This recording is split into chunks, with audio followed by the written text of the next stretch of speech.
ప్రభువైన యేసుక్రీస్తు నామములో వందనాలు తెలియజేసుకుంటూ ఉన్నాను. ఆంధ్రాలోను తెలంగాణలోను అనేక మంది బైబిల్ మీద తప్పు మోపచ్చు.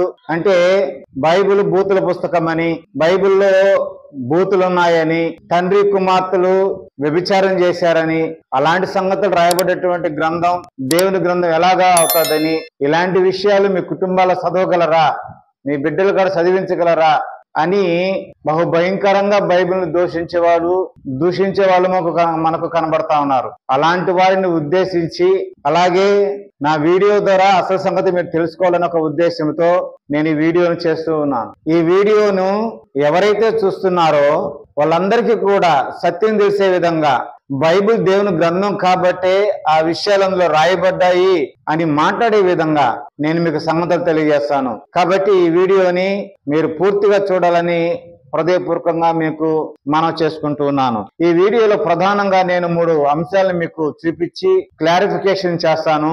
లోతు ఎవరు, లోతును గురించి బైబిల్లో ఎందుకు రాయబడింది, అలాగే లోతు కుమార్తెలు లోతుతో ఎందుకు ఆ చెడు కార్యం చేయాల్సి వచ్చింది, ఏ కారణం చేత వాళ్ళు అలా చేయాల్సి వచ్చింది అన్న విషయాలు కూడా నేను మీకు తెలియజేస్తాను ఈ వీడియోలో. లోతు కుమార్తెలు చేసినటువంటి, అంటే తండ్రితో చేసినటువంటి ఆ తప్పును యథావిధిగా బైబిల్ ఎందుకు రాయించింది, అలా రాయించడంలో బైబిల్ ఏమని తెలుపుకుంటుంది, బైబిల్లో ఇలాంటి విషయాలు రాయడానికి మూల కారణాలు ఏంటి అన్న యొక్క విషయాలను నేను ఈ వీడియోలో మీకు తెలియజేస్తాను. ఇప్పటి వరకు కూడా నా వీడియోని సబ్స్క్రైబ్ చేసుకోకపోతే సబ్స్క్రైబ్ చేసుకోండి. నా వీడియోకి మంచి రెస్పాన్స్ వచ్చేటట్లుగా లైక్ చేయండి, కామెంట్ చేయండి, ఇతరులకు షేర్ చేయండి. మనం ఈ రోజు టాపిక్ లోకి వెళ్దాం. అనేక మంది బైబిల్లో బూతుంది అని ఒక లేఖనాన్ని మనకు చూపిస్తా ఉంటారు.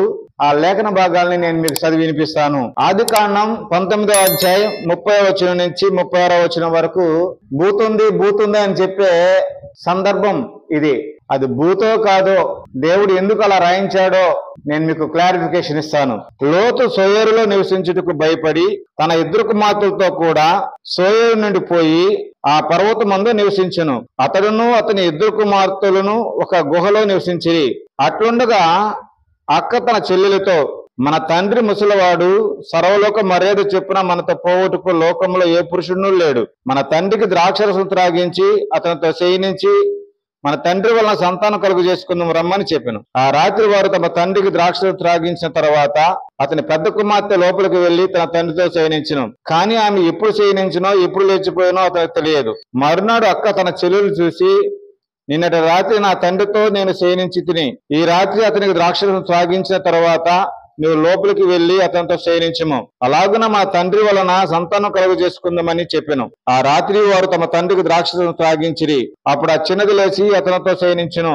ఆమె ఎప్పుడు శయనించినో ఎప్పుడు లేచిపోయినో అతనికి తెలియదు. అలాగున లోతు యొక్క 2 కుమార్తెలు తమ తండ్రి వలన గర్భవతులైరి అని రాయబడింది. ఈ లేఖనం భాగాన్ని అనేక మంది అజ్ఞానులు, బైబిల్ తెలియనటువంటి వారు, అసలు బైబిలే చూడనటువంటి వారు ఎవరో చెబితే దాన్ని పట్టుకొని మాట్లాడే వాళ్ళు బైబిల్ని అపార్థం చేసి మాట్లాడుతూ ఉన్నారు. కాబట్టి మనం ఈ విషయాల మీద కొన్ని లేఖనాలతో క్లారిఫికేషన్ కొద్దాం. ఈ లోతు ఎవరు, అసలు ఈ లోతుని గురించి ఎందుకు బైబిల్లో రాయబడింది, లోతు కుమార్తెలు తండ్రితో చేసినటువంటి ఆ కార్యక్రమాన్ని యథావిధిగా ఎందుకు రాయాల్సి వచ్చింది అనే ఒక విషయాన్ని మనము పాఠంలోకి వెళ్ళి పరిశీలిద్దాం. లోతు ఎవరో గ్రంథం చెప్పింది. ఆదికాండం 11వ అధ్యాయం 27వ వచనంలో ఇలాగ రాయబడి ఉంది. తెరహు వంశావళి ఇది. తెరహు అబ్రహామును, నాహోరును, హారాను కనెను. హారాను లోతును కనెను. కాబట్టి హారాను కుమారుడే లోతు. హారాను ఎవరు? అబ్రహాం యొక్క సహోదరుడు. వీళ్ళందరూ కూడా తెరహు కుటుంబీకులు, అంటే ఒకే కుటుంబంలో ఉన్న వ్యక్తులు. అబ్రహాము, నాహోరు, హారాను అనే వీళ్ళు ముగ్గురు కూడా అన్నాతమ్ముళ్ళు, ఒకే తండ్రి బిడ్డలు వీళ్ళు. హారాను చనిపోతాడు, నాహోరు, అబ్రహాం మాత్రం ఉంటారు. వాళ్ళతో కూడా లోతు మనకు కనబడతాడు. అబ్రహాం యొక్క విశ్వాసాన్ని బట్టి దేవుడు అబ్రహాం పిలుచుకోవడం జరిగింది. వాళ్ళ ఊరు కల్దీల ఊరు. నెహెమ్యా గ్రంథం 9వ అధ్యాయం 7వ వచనంలో చదివితే మనకు ఆ విషయం కనబడుతుంది. ఆ ఊరిలో ఉన్నప్పుడు దేవుడు అబ్రహాము యొక్క విశ్వాసాన్ని బట్టి పిలుచుకుంటే అబ్రహాము తన తండ్రితో కూడా బయలుదేరతాడు. అప్పటికి అబ్రహాం మ్యారేజ్ అయి ఉంటది. తండ్రి, అబ్రహాము, అబ్రహాం భార్య ముగ్గురు బయలుదేరి వస్తుంటే వాళ్ళతో కూడా వచ్చినవాడు లోతు. అబ్రహాముని వెంటాడినవాడు లోతు. అబ్రహాముని విడిచిపెట్టకుండా కూడా వచ్చినవాడు లోతు. అబ్రహాం భార్య, అబ్రహాం తండ్రి ప్లస్ లోతు, ఈ నలుగురు కూడా దేవునికి పిలుపుకు లోబడి వాళ్ళు ఉన్న ఊరు నుంచి బయలుదేరి హారానికి వచ్చి టెంట్ వేసుకుంటారు. హారాన్లో నివసించేటప్పుడు అబ్రహాం తండ్రి అయిన తెరహు చనిపోతాడు. ప్రస్తుతానికి అక్కడ ఉండేది అబ్రహాం భార్య, లోతు మాత్రమే ఉంటారు. తర్వాత దేవుడు హారాన్లో కూడా ప్రత్యక్షమయ్యి కనాన్ దేశానికి రమ్మని చెప్పి పిలుస్తాడు. అప్పుడు అబ్రహాము హారాన్ నుండి బయలుదేరినప్పుడు లోతు కూడా అబ్రహాంతో కూడా బయలుదేరి వస్తాడు. ఆదికాండము 12వ అధ్యాయము 4వ వచనంలో ఈ విషయం రాయబడి ఉంది. యెహోవా అతనితో చెప్పిన ప్రకారము అబ్రహాము వెళ్ళును, లోతు అతనితో కూడా వెళ్ళును అని రాయబడి ఉంది. కాబట్టి అబ్రహాము దేవుని చేత పిలువబడిన వాడై వస్తుంటే అతనితో కూడా వచ్చిన వాడు లోతు. వాళ్ళిద్దరూ కూడా కనాన్ దేశానికి వచ్చి కనాన్ దేశంలోని బేతేలుకును హాయికిని మధ్య గుడారం వేసుకొని నివసించడం ప్రారంభిస్తారు. అంటే అబ్రహాము కల్దీ ఊరి నుంచి హారానికి వస్తాడు. హారాన్ నుంచి కనాన దేశంలో ఉన్నటువంటి బేతేలు హాయికి మధ్య ఉన్న ప్రాంతానికి వచ్చి నివసిస్తాడు. ఆ ప్రయాణంలో, ఆ జర్నీలో లోతు కూడా అబ్రహాముని వెంబడిస్తాడు. ఆ తరువాత వాళ్ళు నివసించే ప్రాంతంలో కరువు వచ్చినందువలన అబ్రహాము ఐగుప్తుకి వెళ్తాడు. అబ్రహాము ఐగుప్తుకి వెళ్తే లోతు కూడా వెళ్తాడు ఐగుప్తుకి. మరలా కొంతకాలమైన తర్వాత ఐగుప్తు నుంచి మరలా లోతు అబ్రహాంతో కూడా కనాన్ దేశానికి వస్తాడు. ఎక్కడి నుండి బయలుదేరిపోయాడు ఐగుప్తుకి, అక్కడి నుండి మళ్ళీ తిరిగి అదే చోటుకు వచ్చి అబ్రహాము లోతు నివసించడం ప్రారంభిస్తారు. ఆదికాండం 13వ అధ్యాయంలో ఈ విషయం రాయబడి ఉంది.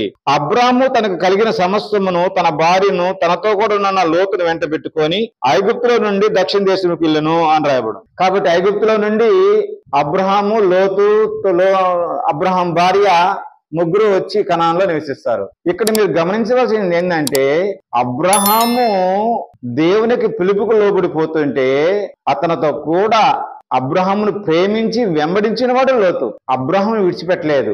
ఏది ఏమైనప్పటికీ అబ్రహాము, లోతు బేతేలు హాయికి మధ్య గుడారం వేసుకొని నివాసం చేస్తూ ఉన్నారు. వాళ్ళకి విస్తారమైన పశువులు ఉన్నాయి. లోతుకున్నాయి, అబ్రహాముకు ఉన్నాయి. వాళ్ళు మేపుకోవడానికి వెళ్ళినప్పుడు ఆ పశువుల కాపర్లకి తగాదాలు వచ్చాయి. ఆ కంప్లైంట్ తీసుకొని వచ్చి అబ్రహాంతో చెప్పినప్పుడు అబ్రహాము లోతుతో ఇలాగ మాట్లాడుతుంటాడు. ఆ విషయాన్ని మీకు తెలియజేస్తాను. 13వ అధ్యాయం, ఆదికాండం 13వ అధ్యాయం 7వ వచనం నుంచి సంగతులు ఇలాగున్నాయి. అప్పుడు అబ్రాము పశువుల కాపురులకును లోతు పశువుల కాపురులకును కలహం పుట్టెను. ఆ కాలమందు కనానీయులు పెరిజ్జీయులు ఆ దేశంలో కాపురం ఉండిరి. కాబట్టి అబ్రాము, మనము బంధువులము గనుక నాకును నీకును నా పశువుల కాపురులకును నీ పశువుల కాపురు కలహం ఉండకూడదు. ఈ దేశమంతయు నీ ఎదుట ఉన్నది కదా, దయచేసి నన్ను విడిచి వేరుగా నుండుము. కాబట్టి అబ్రాముతో లోతు విడిపోయే సమయం వచ్చింది. అది అబ్రహాం యొక్క ఇష్ట ప్రకారంగా జరిగే కార్యక్రమం. లోతు యొక్క మనసు ఆ సమయంలో ఎలా నడిచిందో నాకు తెలియదు, నొచ్చుకునేందో బాధపడిందో మనకు తెలియదు. మొత్తానికి అబ్రహాం యొక్క మాట విని లోతు అబ్రహాం చెప్పినట్టుగా సొదొమ గుమొర్రా పట్టణం అనేటువంటి ఒక స్థలాన్ని ఎన్నుకున్నాడు నివసించడానికి. అక్కడికి వెళ్ళి లోతు నివసించడానికి ప్రారంభించాడు. అబ్రహాం ఏమో బేతేలు హాయి మధ్య నివసిస్తూ ఉన్నాడు. లోతు ప్రవేశించినటువంటి ఆ సొదొమ గుమొర్రా పట్టణము ఎలాంటిదంటే గ్రంథం ఎలాగ తెలియజేసింది. ఆదికాండం 13వ అధ్యాయం 13వ వచనం. సొదొమ మనుషులు దుష్టులను, యెహోవా దృష్టికి బహు పాపులనై ఉండిరి. ఎలాంటి వారంటే వీళ్ళు సొదొమ మనుషులు బహు దుష్టులు, యెహోవా దృష్టికి బహు పాపులై ఉన్నారు. మనుషులు ఎలాంటి వారైనా సరే వారిని దృష్టిలో ఉంచుకోకుండా లోతు అక్కడ ఉన్నటువంటి నీటి సదుపాయం, పశువులకు కావలసిన ఆహారం సమృద్ధిగా ఉన్న కారణాన లోతు ఆ ప్రాంతంలో నివసించడానికి ప్రారంభించాడు. వాస్తవానికి ఆ ప్రాంతంలో లోతు ఎలా నివసించాడో పేతురు రాసిన 2వ పత్రిక 2వ అధ్యాయం 6 నుంచి 8 వచ్చిన చదివితే మీకు అక్కడ కనబడుతుంది. కాబట్టి నీతిగల తన మనసును నొప్పించుకుంటూ లోతు ఆ దేశంలో బ్రతికాడు. ఆ దేశస్థులు పురుషులకు పురుషులు, స్త్రీలకి స్త్రీలు వాంఛ తీర్చుకునేవాళ్ళు. అలాంటి వారు వాళ్ళు. మరి అలాంటి దేశంలో లోతు ఎలా బతికాడో నాకు తెలియదు. తన కుమార్తెను ఎలా కాపాడుకున్నాడో నాకు తెలియదు. మొత్తానికి అబ్రహాం దగ్గర నేర్చుకున్నటువంటి విశ్వాస యొక్క స్థితిని లోతు ఆ దేశంలో కొనసాగించుకుంటూనే ఉన్నాడు. నీతి తప్పి బ్రతకలా, మంచివాడుగానే బ్రతుకుతున్నాడు, నీతిమంతుడిగా బ్రతుకుతున్నాడు. లోతు కుమార్తెను కూడా తను ఎంత భద్రంగా పెంచుకుంటున్నాడో ఆ ఏరియాలో మనకు తెలియదు. మొత్తానికి సొదొమ గుమొర్రా పట్టణం యొక్క దోషం దేవుని దృష్టికి వెళ్ళింది. సొదొమ గుమొర్ర యొక్క పట్టణం యొక్క పాపం పండింది దేవుని దృష్టిలో. కాబట్టి సొదొమ పట్టణాన్ని నాశనం చేయాలని దేవుడు దూతలు పంపించాడు. ఈ దేవదూతలు ఆ పట్టణాన్ని నాశనం చేయాల్సి వచ్చింది. ఎప్పుడైతే దేవదూతలు సొదొమ గుమొర్ర పట్టణానికి వెళ్ళి నాశనం చేయాలనుకున్నారో, అబ్రహాం యొక్క మనవిని మన్నించి లోతును కాపాడడానికి ఆ దూతలు ప్రయత్నం చేశారు. ఆదికాండము 19వ అధ్యాయము 13వ వచనంలో ఇలా రాయబడింది, మేము ఈ చోటును నాశనం చేయవచ్చితిమి, వారిని గూర్చిన మొర యెహోవా సన్నిధిలో గొప్పదాయను గనుక దాన్ని నాశనం చేయుటకు యెహోవా మమ్మను పంపినని చెప్పగా, ఎప్పుడైతే చెప్పారు లోతుతో, లోతు ఆ పట్టణం నుండి తప్పించబడడానికి ప్రయత్నం చేశాడు. అప్పటికే లోతు యొక్క కుమార్తెలకు భర్తలను ఎన్నుకో ఉన్నాడు లోతు. వాళ్ళ దగ్గరికి వెళ్ళాడు, వాళ్ళని పిలిచాడు, కానీ వాళ్ళు లోతు యొక్క మాటలను ఎగతాళిగా తీసుకున్నారు. అల్లుల కోసము లోతు తడువు చేశాడంట. పాపం దేవదూతలు వెళ్ళిపో, మేము మా పట్టణాన్ని నాశనం చేయాలంటే అల్లుల కోసము పాపం లోతు తడువు చేశాడు. తన బిడ్డల విషయమే ఆలోచించేసి తడువు చేశాడు అని రాయబడి ఉంది బైబిల్లో. ఆదికాండం 19వ అధ్యాయం 14వ వచనంలో, లోతు బయటికి వెళ్లి తన కుమార్తెలను పెండ్లాడని ఉన్న తన అల్లులతో మాట్లాడి, లెండి, ఈ చోటు విడిచిపెట్టి రండి, యెహోవా ఈ పట్టణం నాశనం చేయబోచున్నాడని చెప్పాను. అయితే అతడు తన అల్లుల దృష్టికి ఎగతాళి చేయబడిన వారు అన్నాను. 15వ వచనంలో, తెల్లవారినప్పుడు ఆ దూతలు లోతులు త్వరబెట్టి, లెమ్ము, ఈ ఊరి దోష శిక్షలో నశించిపోకుండా నీ భార్యను ఇక్కడున్న నీ ఇద్దరు కుమార్తెను తీసుకుని రమ్మని చెప్పిరి. 16వ వచనంలో, అతడు తడువు చేసెను.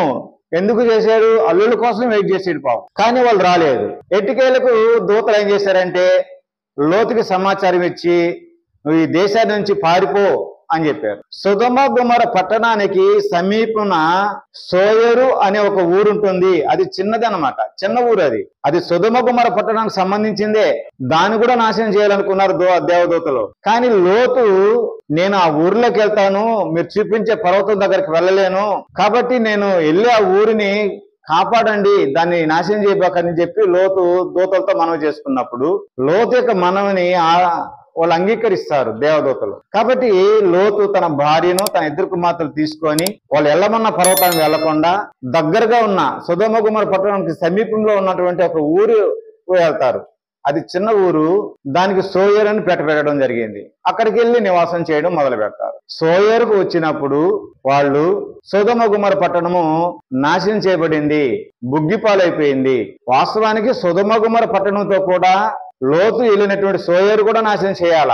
కానీ లోతు యొక్క మనవును బట్టి లోతు ఆ దేశంలోకి ఆ ఊరిలోకి వెళ్తాడు కాబట్టి ఆ ఊరిని దేవదూతలు నాశనం చేయాల. ఇక్కడ మీరు ఒక విషయం గుర్తించుకోవాలా, సొదొమ గుమొర్ర పట్టణం ఎలాంటిదో సోయరు అనే ఊరు కూడా అలాంటిదే.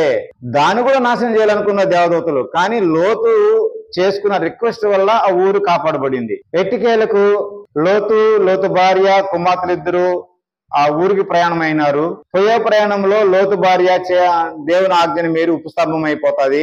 లోతు కుమార్తెలు లోతు మాత్రమే ఆ ఊర్లోకి వెళ్ళి చేరుతారు. ఆ ఊర్లోకి వెళ్ళి చేరిన తర్వాత ఆ ఊర్లో ఉన్నటువంటి వాతావరణాన్ని బట్టి, పరిస్థితులు బట్టి తన కుమార్తెలను అక్కడ ఉంచడము సేఫ్టీ కాదనుకున్నటువంటి లోతు తన కుమార్తెలను తీసుకొని దేవదూతలు వెళ్ళమన్నటువంటి పర్వతం దగ్గరికి వెళ్ళిపోతారు. పర్వతం దగ్గరికి వెళ్ళి పర్వతం దగ్గర నివసించడానికి ఆయన ప్రారంభిస్తాడు. అక్కడ లోతు కుమార్తెలు లోతుతో శయనించడం జరిగింది. ఇక్కడ వరకు మీకు బాగా అర్థమైంది అనుకుంటాను. ఇది హిస్టరీ.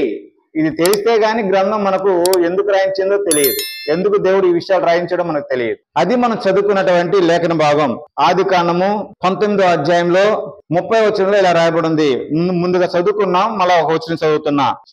లోతు సోయరులో నివసించుటకు భయపడి తన ఇద్దరు కుమార్తెలతో కూడా సోయరు నుండి పోయి ఆ పర్వతమందు నివసించును అని రాయబడింది. కాబట్టి సోయరులో నివసించడానికి లోతు భయపడి తన ఇద్దరు కుమార్తెలు తీసుకుని వెళ్ళి పర్వతం దగ్గరికి వెళ్ళిపోయాడు. పర్వతం దగ్గర ఎవరు లేరు, పురుషులు ఎవరు లేరు అక్కడ. అంటే వీళ్ళు ముగ్గురు తప్ప వీళ్ళ లాంటి మనుషులు ఇంకా అక్కడెక్కడ సరిహద్దులో లేరు. అట్టని చెప్పి భూమి మీద లేరని కాదు దీని యొక్క లేఖనం అర్థం. అబ్రహాము ఉన్నారు, కనాన్ దేశంలో అనేక మంది నివాసం చేస్తున్నారు. వీళ్ళు పోయిన ప్రాంతంలో మాత్రము ఎలాంటి పురుషులు లేరు, ఎలాంటి స్త్రీలు లేరు. ఎట్టయితేనేమి మొత్తానికి లోతు కుమార్తెలకు రాకూడనటువంటి ఆలోచన వచ్చింది, చెడ్డ ఆలోచన వచ్చింది. లోతు యొక్క తప్పు కాదు అది, లోతుకు తెలియదు పాపం. లోతు తన బిడ్డల విషయంలో, వివాహ విషయంలో ఏమేమి ఆలోచించుంటుండో మనకు తెలియదు. కానీ లోతు కుమార్తెలు తొందరపడ్డారు, రాకూడన ఆలోచన కలిగి తండ్రితో వాళ్ళు శయనించడం జరిగింది. దీనిని దేవుని గ్రంథము రైట్ అందు, ఇది వాళ్ళు చేసింది కరెక్ట్ అని చెప్పి గ్రంథం స్టేట్మెంట్ ఇవ్వదు. మరి ఎందుకు రాశాడయ్యా ఈ సంగతులు, ఇలాంటివి కూడా రాస్తారా మీ గ్రంథంలో అని మీరు అనుకోవచ్చు. ఎందుకు రాశారో నెక్స్ట్ మాకు తెలియజేస్తాను. ఇప్పటి వరకు మనం విన్నటువంటి సందేశంలో నేను చెప్పినటువంటి కీలకమైన పాయింట్ ఏంటంటే, అబ్రహాముతో కూడా వెంబడించిన వాడు లోతు. అందుకనే లోతును గురించి బైబిల్ తెలియజేయడం జరిగింది. హారాను గురించి తెలియజేయాల, అబ్రహాం సహోదరుడైన హారాను గురించి తెలియజేయాల, అలాగే నాహోరుని గురించి తెలియజేయాల, నాహోరు యొక్క కుమారుల గురించి కూడా తెలియజేయాల గ్రంథం. కానీ నాహోరుకు పుట్టినటువంటి లోతు గురించి తెలియజేయడం జరిగింది. ఎందుకంటే అబ్రహాంని వెంబడిస్తూ వచ్చిన వాడు, అబ్రహాంని అంటిపెట్టుకున్నవాడు లోతు, నీతిమంతుడు లోతు. కనుకనే లోతును గురించి రాయడం జరిగింది. అయితే దేవుని గ్రంథం ఇలాంటి సంగతులు ఎందుకు రాయించేసింది? ఇలాంటి విషయాల్ని దేవుడు అనుకుంటే కప్పిపెట్టొచ్చు కదా, రాయించకుండా ఉండొచ్చు కదా. ఎందుకు ఇలాంటి విషయాలు రాయించింది? ఇలాంటి విషయాలు చదువుతా ఉంటే అనేక మందికి కొంచెం బాధకరంగానే ఉంటది, మనసు నొచ్చుకుంటుంటది. ఇదేందయ్యా, తండ్రితో కుమార్తెలు పోవడం ఏంటి, ఇలాంటి కార్యక్రమాలు రాయడం ఏంటి బైబిల్లో, ఇవి చదవడానికి కూడా వీలు కాదే అన్నట్టుగా ఫీలింగ్ ఉండదు. అది వాస్తవమైన సంగతే. అయితే దేవుని గ్రంథం బైబిల్ కాబట్టి బైబిల్లో రాయబడ్డాయి. అది ఎలాగో నేను మీకు తెలియజేస్తాను. దేవుని గ్రంథం మనకి ఏం తెలియజేస్తుందంటే, దేవుని గురించి 2 సమూయేలు గ్రంథం 22వ అధ్యాయం 31వ వచనంలో దేవుడు యథార్థవంతుడు. దేవుడు ఎవరంట? యథార్థవంతుడు. యెహోవాకు నిర్మలము అని రాయబడి ఉంది. ఇదే విషయాన్ని కీర్తనలు 18వ అధ్యాయం 30వ వచనంలో కూడా మీరు చదివి తెలుసుకోవచ్చు. దేవుడు యథార్థవంతుడు అని అంటాడు. అలాగే కీర్తనలు 33వ అధ్యాయము 4వ వచనంలో ఇలాగ రాయబడి ఉంది, యెహోవా వాక్యము యథార్థమైనది, ఆయన చేయనిదంతయు నమ్మకమైనది అని రాయబడి ఉంది. కీర్తనలు 119వ అధ్యాయము 128వ వచనంలో నీ ఉపదేశములన్నీ యథార్థములై ఉన్నవి అని అంటాడు. కాబట్టి దేవుడు యథార్థవంతుడై, ఆయన వాక్యములు యథార్థముగా ఉంటాయి, ఆయన ఉపదేశములు యథార్థముగా ఉంటాయి. యథార్థవంతుడు అంటే అబద్ధమాడని వాడు, తప్పును కప్పిపెట్టుకోకుండా మాట్లాడేవాడు యథార్థవంతుడు. కాబట్టి దేవుడు యథార్థవంతుడై సంగతులను యథార్థంగా రాయించాడు అనే విషయాన్ని మీరు గుర్తుపెట్టుకోవాలా. ఆయన యథార్థవంతుడు అని, దేవుని వాక్యము యథార్థమైందని బైబిల్ నిరూపిస్తుంటది. అనుకూలంగా రాసుకునేది కాదు యథార్థత అనేది, అనుకూలంగా మాట్లాడుకునేది కాదు యథార్థత అనేది. ఉన్నది ఉన్నట్టుగా మాట్లాడేవాడు యథార్థవంతుడు, ఉన్నది ఉన్నట్టుగా తెలియజేసేవాడు యథార్థవంతుడు. కాబట్టి దేవుడు అలాంటి వాడు కాబట్టి బైబిల్లో ఆ సంగతులు యాజ్ ఇట్ ఈజ్ గా రాయబడ్డాయి అనే ఒక విషయాన్ని మీరు గుర్తుపెట్టుకోవాలా. అందుకనే దేవుడు యథార్థుల్ని ఇష్టపడతాడు, యథార్థంగా ఉండమని, నరులని యథార్థంగా ఉండమని చెప్తాడు. ద్వితీయోపదేశకాండం 18వ అధ్యాయం 13వ వచనంలో మోషే ఆనాడు ఇశ్రాయేలుతో ఏం చెప్తాడంటే, నీ దేవుడైన యెహోవా ఎదుట యథార్థవంతుడివై ఉండుము అని అంటాడు. అది అవసరం. దేవుడు యథార్థవంతులనే ఇష్టపడుతుంటాడు. ఆయన యథార్థవంతుడై తన యొద్దకు వచ్చే మనుషులు కూడా యథార్థవంతులుగా ఉండాలని ఆయన కోరుకుంటాడు. కాబట్టి బైబిల్లో యథావిధిగా జరిగిన సంఘటనలు యథావిధిగా రాయించాడు దేవుడు. దేవుళ్ళో తప్పు ఉందా? యథార్థవంతుడై యథార్థంగా రాయిస్తే దేవుళ్ళో తప్పు ఉందంటావా? అందులోనూ లోతు కుమార్తెలు లోతుతో శయనించి గర్భం ధరించి పుట్టినటువంటి బిడ్డలు మోయాబు, బెన్నమి అనే 2 బిడ్డలు. పెద్ద కుమార్తెకేమో మోయాబు పుడతాడు, చిన్న కుమార్తెకేమో బెన్నమి, అంటే అమ్మోనీయులకు మూల పురుషుడు అతను. ఈ మోయాబీలు, అమ్మోనీయులు అనేటువంటి వాళ్ళు ఇశ్రాయేల్ దేశానికి యువతానికి యువతలు ఉంటారు, నివసిస్తుంటారు. వాళ్ళు దేవుడు మోయాబీలను, అమ్మోనీయులను ఇశ్రాయేలీలకు దగ్గరలో ఉంచుతాడు, కనాను దేశానికి దగ్గరలో ఉంచుతాడు. అబ్రహాం సంతానమైన ఇశ్రాయేలీలు కనాను దేశంలో నివసిస్తుంటే, యోర్దానికి అవతల నివసిస్తుంటే, లోతు యొక్క సంతానము యోర్దానికి యువతల నివసిస్తుంటారు. అందుకని దేవుడు మోయాబీలను, అమ్మోనీయులను మీరు ఏం చేయకూడదు అని ఇశ్రాయేలుకి ఖండితంగా మాట్లాడతాడు. ద్వితీయోపదేశకాండం 2వ అధ్యాయం 9వ వచనంలో ఇలాగ రాయబడి ఉంది, మనము తిరిగి మోయాబు అరణ్యమున ప్రయాణము చేయుచుండగా యెహోవా నాతో ఇట్లనెను, మోయాబీలను బాధింపవద్దు, వారితో యుద్ధం చేయవద్దు, లోతు సంతానమునకు 6 దేశం స్వాస్థ్యంగా ఇచ్చితిని, వారి భూమిలో ఏది నీకు స్వాస్థ్యంగా ఇయ్యను. అలాగే ద్వితీయోపదేశకాండం 2వ అధ్యాయం 18 నుంచి చదువుతాను. అమ్మోలే మార్గమున వెళ్ళినప్పుడు వారిని బాధింపవద్దు, వారితో యుద్ధం చేయవద్దు. ఏలయనగా లోతు సంతానము దానిని స్వాస్థ్యంగా ఇచ్చినందున అమ్మోనీయుల దేశంలో నీకు స్వాస్థ్యంగా ఇయ్యను అని రాయబడి ఉంది. కాబట్టి అబ్రహామును విడవకుండా లోతు ఎలాగైతే వెంబడించాడో, అబ్రహాం సంతానమైన ఇశ్రాయేలుని దేవుడు కనాన్ దేశంలో స్థిరపరిచేటప్పుడు లోతు యొక్క సంతానమైన మోయాబీలను, అమ్మోనీయులను వాళ్ళకి సమీపంలో ఉంచాడు. ఇశ్రాయేలీలకి ఈ మోయాబీలు ఎవరు, అమ్మోనీయులు ఎవరు అని ప్రశ్న వేసుకున్నప్పుడు సమాధానం బైబిల్ చెప్పాలా లేదా? పోని మనమే అడుగుదాం. మోయాబీలు ఎవరు, అమ్మోనీయులు ఎవరు, వాళ్ళు ఎక్కడి నుండి వచ్చారు, వాళ్ళ జాతి, వాళ్ళ మూల పురుషులు ఎవరు అని అడిగితే బైబిల్ సమాధానం ఇవ్వాలా వద్దా? కాబట్టి దేవుని వాక్యం ఏం చెప్పిందంటే, మోయాబీయులు పలానా దగ్గర నుంచి వచ్చారు, అమ్మోనీయులు పలానా దగ్గర నుంచి వచ్చారు, పలానా సంతానం నుంచి వచ్చారు అని చెప్పాడు. ఆ సంతానం ఎలా కలిగింది అని దేవుడు ఏం చేశాడంటే యాజ్ ఇట్ ఈజ్ గా తెలియజేశాడు. ఆయన యథార్థవంతుడై యథార్థంగా తన గ్రంథంలో ఉన్నట్టుగా రాయించి మనుషులు ఎదుటి పెట్టాడు. ఈ విషయంలో దేవుని ఎడల ఏమైనా తప్పు ఉందా? దేవుని గ్రంథంలో ఏమైనా తప్పు ఉందా? నెవర్. యథార్థంగా సంగతులు తెలియజేయడం, యథార్థంగా నడుచుకోవడం అది దేవుని యొక్క లక్షణం. కాబట్టి బైబిల్ చదివే పాఠకులకైనా సరే, ఆనాడు ఇశ్రాయేలుకైనా సరే, మోయాబీలు ఎవరు, అమ్మోనీయులు ఎవరు, వాళ్ళు ఎక్కడి నుండి వచ్చారని చెప్పి ప్రశ్న వేసుకుంటే దానికి గ్రంథం యథార్థంగా సంఘటన చూపించింది. కాబట్టి ప్రియమైన వారలారా, ఈ విషయంలో మిమ్మల్ని ఎవరైనా సరే హేళనగా మాట్లాడితే బైబిల్ దేవుని గ్రంథం, అది యథార్థమైన గ్రంథం అని మీరు మీ మనస్సాక్షితో ఒప్పించుకుంటూ వాళ్ళని ఖండించాలని, అలాంటి వారికి బుద్ధి చెప్పాలని మీకు మనవి చేసుకుంటూ ఈ వీడియో చూసేందుకు మీకు వందనాలు తెలుపుకుంటున్నాను. నా ఛానల్ సబ్స్క్రైబ్ చేసుకోండి, లైక్ చేయండి, ఇతరులకి షేర్ చేయండి. అర్థం కాకపోతే కామెంట్ పెట్టండి. అందరికీ వందనాలు.